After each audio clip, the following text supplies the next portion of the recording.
Alright everybody, welcome back again to another Blu-Ray Mediabook update. The first one for the month of October, the Halloween season.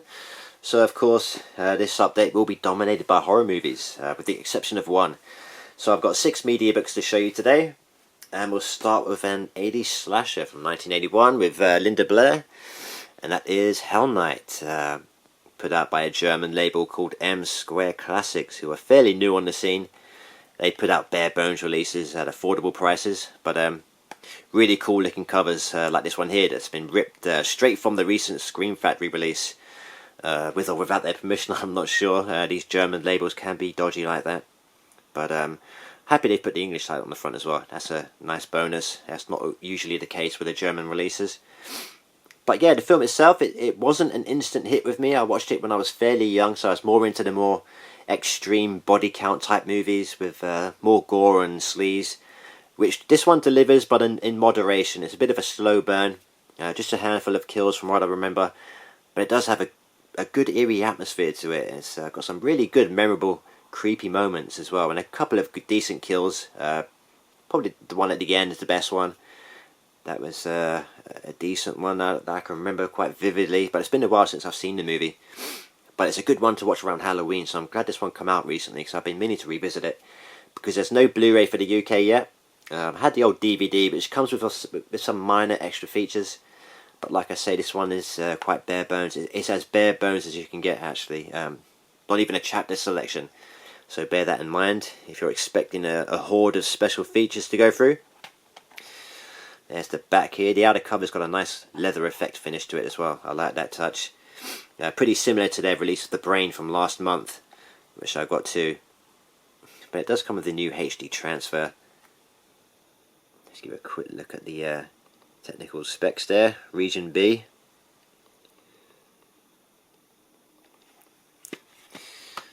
So you have the interior here. You get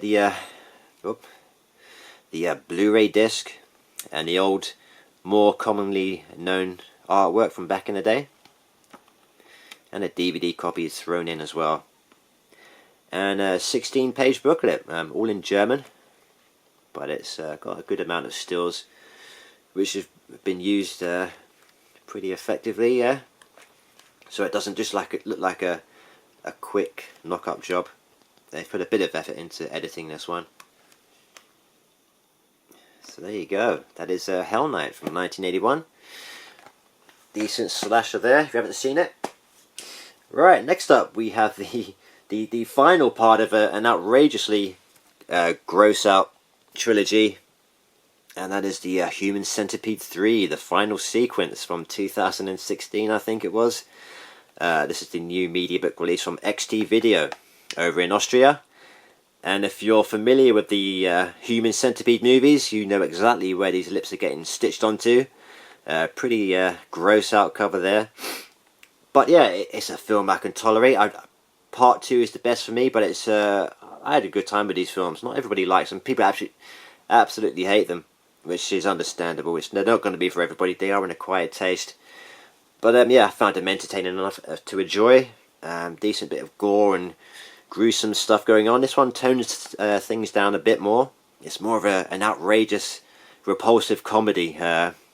Absolutely love the character of the warden in this one. This one's set in a Texas prison with a bunch of unruly prisoners, lots of violence that he's trying to crack down upon, and then he decides to implement the human centipede type punishment, which comes quite late on in the movie, so it's not a long drawn out thing, but it's entertaining enough. It's got its moments of gruesome stuff going on, and an outrageous performance from Dieter Laser, I think it's Dieter Laser. He was the doctor in the first Human Centipede movie, and he's back in this one with a shaved head. He's a warden. He's got an absolutely repulsive personality, but you just can't help but laugh at his performance. Really cool to watch. So yeah, here we have, this is cover B, I believe. There are 3 different covers available, and I went with this one, more sick one. There's the spine there, once again, English title on the front. It's fully uncut, but it's probably the least graphic of the 3. There's the back cover there. This guy, absolute nutter. This one limited to 1,000 copies, this particular cover. You do get English audio as well, so it's English friendly. Alright, let's give you a look on the inside. There's your Blu-ray disc. That way up. And a DVD copy thrown in as well. And about 16 or 20 pages. Pretty nice looking book on the inside. You have various forms of poster artwork for the movie. Some behind the scenes footage.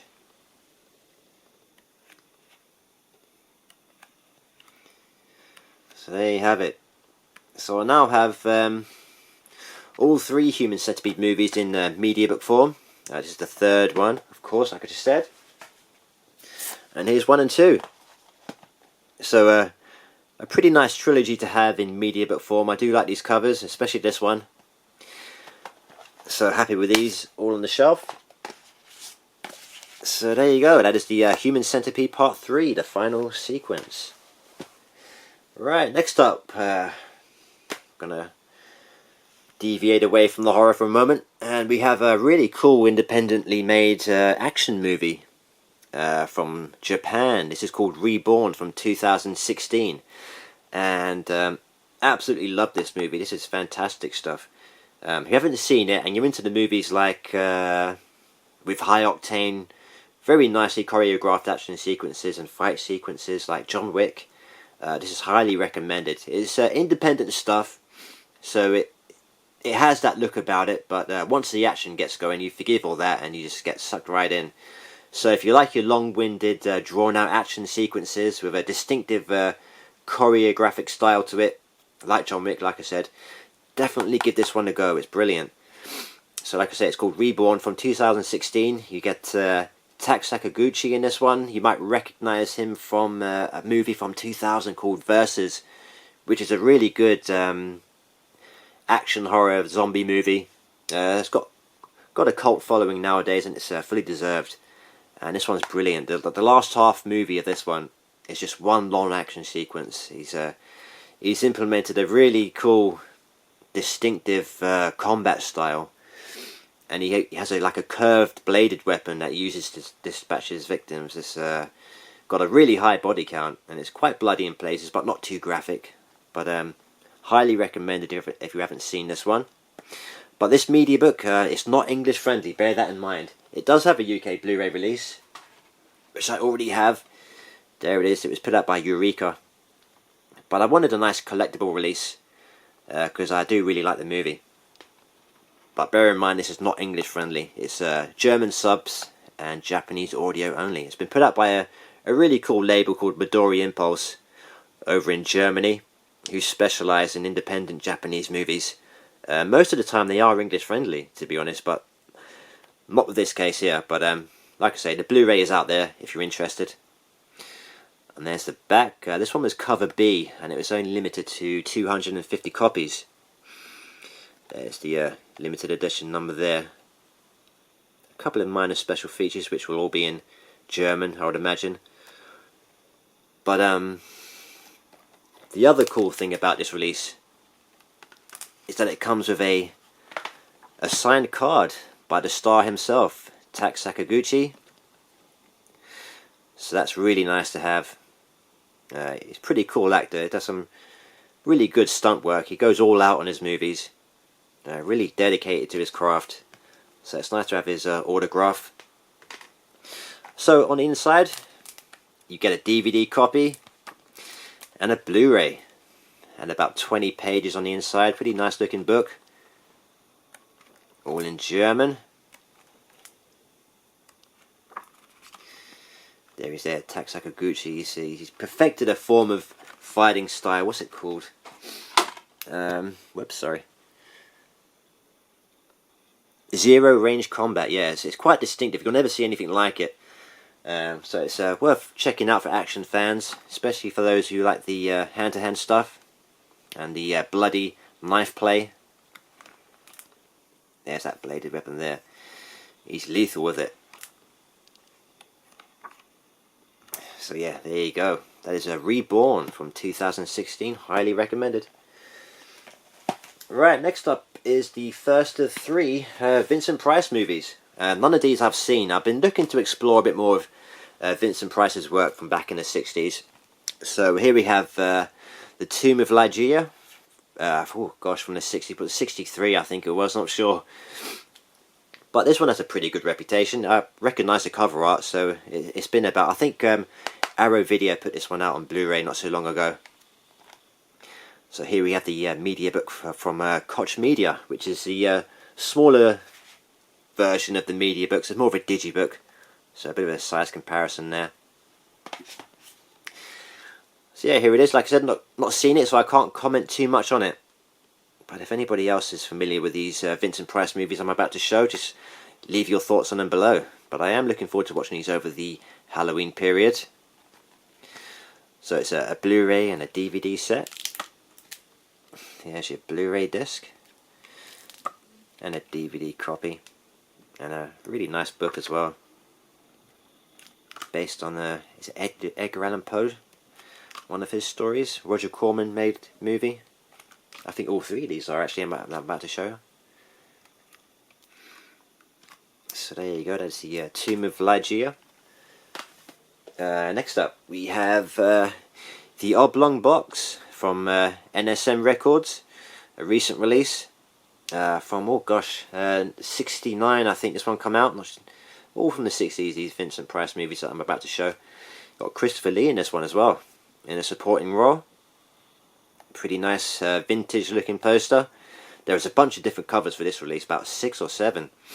I didn't quite get the one I wanted though, but this will do. There's the back. You do get a couple of minor special features on this one by the looks of it, but I would imagine they're all in German. A commentary and an interview with the female star, who I think is German anyway, so I would imagine that interview is going to be in German too. And I don't think this one was put up by Arrow Video, so there's no Blu-ray of this in the UK yet. There is the Blu-ray disc. There's another old poster for the movie from back in the day, and a DVD copy, and a good enough booklet on the inside. Sometimes I find with this label NSM, they rush out their media books with little effort going on with the interior. Just screen grabs from the movie and a bit of German text. So yeah, but happy enough with the cover. Nice to have the movie on Blu-ray. So that's the Oblong Box. Right, and last up for the this media book update, we have The Haunted Palace. Once again from the 60s, Vincent Price. Another one based on an Edgar Allan Poe story, but I think H.P. Lovecraft had some influence on the story as well. Charles Dexter Ward, something like that. But got Lon Chaney in this one as well, so I'm quite looking forward to this one. Once again, this has been put up by Arrow Video on Blu-ray not too long ago. This was a really cheap media book for a new release, about 16, 17 euros. So if you fancy a copy of the movie with the old vintage poster art, grab it while it's there at that price, because it's still quite cheap now. But I'm not familiar with this label here. It was a first time buyer from these guys. And it looks to be another bare bones release. No special features on this one. But at the price paid, I'm not too fussed about that. So yeah, The Haunted Palace. Anyone seen this, guys? Leave me your thoughts below. Looking forward to it.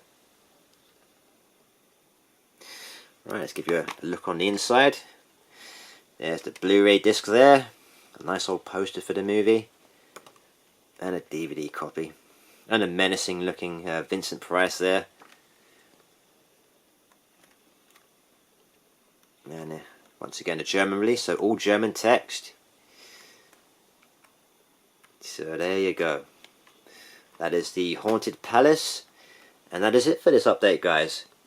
Thank you very much for watching. Any questions regarding these releases, just leave them below and I'll be doing my best to answer them for you. So until next time, guys, take care of yourselves and I'll see you in the next one. Bye for now.